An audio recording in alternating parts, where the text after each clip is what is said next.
Surat Al-A'la. Sa ngalan ni Allah, ang pinakamahabagin, ang pinakamawain. Luwalhatian ang pangalan ng iyong Panginoon, ang kataas-taasan, na siyang lumikha ng lahat ng bagay at nagbigay ng kaayusan, at nagtakda ng kahinatnan ng bawat isa, at nagbigay ng patnubay sa sangkatauhan sa tuwid na landas, at nagpatubo ng mga damuhan at pastulan, at muli ay kanyang ginawa ito na dayami. Ipababasa namin sa iyo, O Muhammad, ang Quran upang hindi mo malimutan. Maliban sa anumang pahintulutan ni Allah, talastas niya ang nakalantad at nalilihim.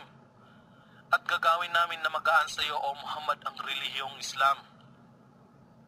Kaya't paalalahanan mo ang mga tao kung ang pagpapaalaala ay magbibigay ng kapakinabangan. Tiyak na diringgin ito ng sinuman na may pangangamba kay Allah.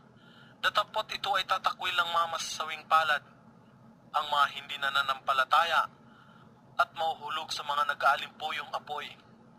Dito, siya hindi mamamatay upang maginhawahan at hindi rin mabubuhay sa mabuting kalagayan.